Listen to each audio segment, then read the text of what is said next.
Hello বন্ধুরা, কেমন আছো সবাই? আমি রিম্পা চলে এসেছি আবার একটা নতুন ভিডিও নিয়ে। তো আমি আজকে প্রিন্সেস কাটিং দেখাবো, কিন্তু প্রিন্সেস কাটিংয়ের যে কাটিংটা হয় আমাদের সামনের পার্টে, সেই পার্টটাতে আমরা কাটিং না করে শুধু টেকিংয়ের মাধ্যমে কি করে প্রিন্সেস কাট করা যায় সেটাই আমি তোমাদেরকে আজকে দেখাবো। তো দেখো, এখানে আমি 15 ইঞ্চি লম্বা নিয়ে নিয়েছি।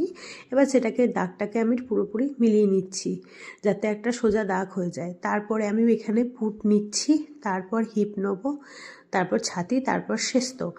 তো তোমরা তো সবাই জানো যে একটা প্রিন্সেস কাট বলো বা এমনি টেকিং দেওয়া ব্লাউজ করতে কি কি মাপ লাগে: পুট, হিপ, ছাতি, শেস্ত আর লম্বা। তো দেখো, এখানে পুটের হিপের মাপটা আমি নিয়ে নিয়েছি, ছাতিরটাও নিয়ে নিয়েছি, শেস্তটাও নিয়ে নিলাম। এরপর এই শেস্ত দাগটার সাথে ছাতি দাগটা মিলিয়ে নিলাম। এবার আমি 1/2 ইঞ্চি পুটটা ডাউন করে নেবো। পুটটা ডাউন করার পর ওই পুটের দাগটার সাথে আরও 1/2 ইঞ্চি, যেহেতু আমাদের হিপের দাগটা নামবে সেই কারণে সেটা আমরা নামিয়ে নেব। নামিয়ে নেওয়ার পর আমি এখানে হিপের শেপটা দিয়ে দেবো।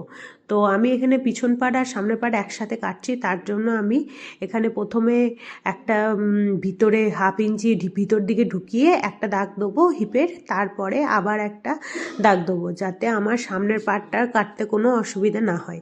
তো দেখো, আমি এখানে দাগ নিয়ে নিয়েছি, এবার এটা কেটে ফেলবো। তো এইভাবে কাটলেই তোমরা একসাথে দুটো পার্ট কাটতে পারবে, আলাদা আলাদা করে কাটার কোনো দরকার হবে না। আর এটাতে না আলাদা আলাদা করে কাটারও কোনো প্রয়োজন নেই। তো আমি এখানে টেকিংয়ের দাগগুলো নিয়ে নিচ্ছি। আমি টেকিং নিচ্ছি 4.5 ইঞ্চি, আর এদিক থেকে হিপের যে কর্নারটা সেখান থেকেও আমি 4.5 ইঞ্চি নিয়ে নিয়েছি। তো এখানেই হয়ে গেল আমার দাগ নেওয়া। তো ভিডিওটা যদি ভালো লাগে তাহলে লাইক, কমেন্ট আর চ্যানেলটা সাবস্ক্রাইব করে দিও। আর সেলাইটা পরের ভিডিওতে থাকছে, পরের একটা ভিডিওতে এর ফিটিংস বা সেলাইটা আমি দেখিয়ে দেবো। দেখোকার মতো, বাই।